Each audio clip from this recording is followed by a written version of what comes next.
इस वक्त की बड़ी खबर आ रही है। झारखंड के पूर्व मुख्यमंत्री रह चुके चंपई सोरेन ने बगावत कर दी है। अपनी नाराजगी की वजह उन्होंने बताई है, साथ ही साथ जेएमएम से दूरी की वजह भी उन्होंने बताई है। चंपई सोरेन ने सोशल मीडिया प्लेटफॉर्म एक्स पर एक लंबा ट्वीट लिखा है, जिसमें उन्होंने कहा है, जोहार साथियों, आज समाचार देखने के बाद आप सभी के मन में कई सवाल उमड़ रहे होंगे।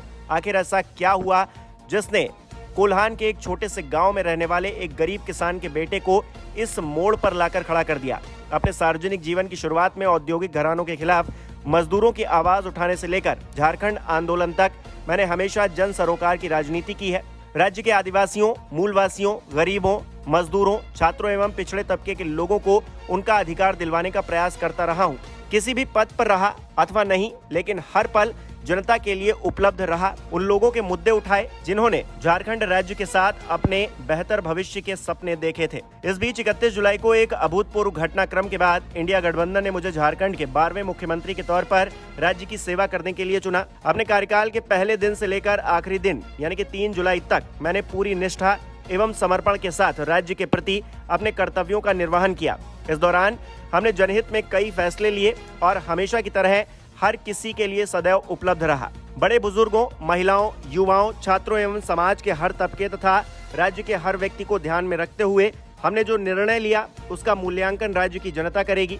जब सत्ता मिली तब बाबा तिलका मांझी, भगवान बिरसा मुंडा और सिदो कान्हू जैसे वीरों को नमन कर राज्य की सेवा करने का संकल्प लिया था।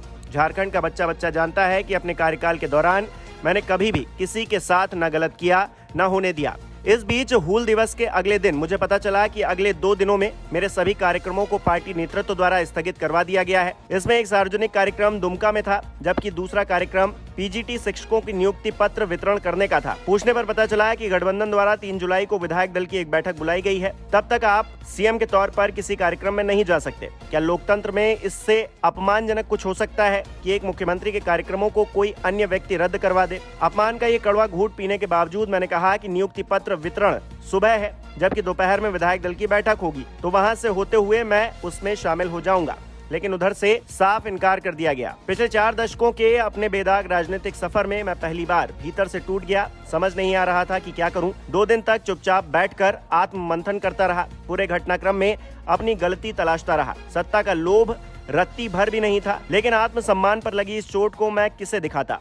अपनों द्वारा दिए गए दर्द को कहां जाहिर करता? जब वर्षों से पार्टी के केंद्रीय कार्यकारिणी की बैठक नहीं हो रही है और एक तरफा आदेश पारित किए जाते हैं, तो फिर किसके पास जाकर अपनी तकलीफ बताता? इस पार्टी में मेरी गिनती वरिष्ठ सदस्यों में होती है, बाकी लोग जूनियर हैं और मुझसे सीनियर सुप्रीमो जो है वो स्वास्थ्य की वजह से राजनीति में सक्रिय नहीं है। फिर मेरे पास क्या विकल्प था? अगर वो सक्रिय होते तो शायद अलग हालात होते। कहने को तो विधायक दल की बैठक बुलाने का अधिकार मुख्यमंत्री का होता है, लेकिन मुझे बैठक का एजेंडा तक नहीं बताया गया था। बैठक के दौरान मुझसे इस्तीफा मांगा गया। मैं आश्चर्यचकित था, लेकिन मुझे सत्ता का मोह नहीं था, इसलिए मैंने तुरंत इस्तीफा दे दिया। लेकिन आत्मसम्मान पर लगी चोट से दिल भावुक है। पिछले 3 दिनों से हो रहे अपमानजनक व्यवहार से भावुक होकर मैं आंसुओं को संभालने में लगा हुआ था, लेकिन उन्हें सिर्फ कुर्सी से मतलब था। मुझे ऐसा लगा मानो उस पार्टी में मेरा कोई वजूद ही नहीं है, कोई अस्तित्व ही नहीं है, जिस पार्टी के लिए हमने अपना पूरा जीवन समर्पित कर दिया। इस बीच कई ऐसी अपमानजनक घटनाएं हुई जिसका जिक्र फिलहाल नहीं करना चाहता। इतने अपमान एवं तिरस्कार के बाद मैं वैकल्पिक राह तलाशते हुए मजबूर हो गया। मैंने भारी मन से विधायक दल की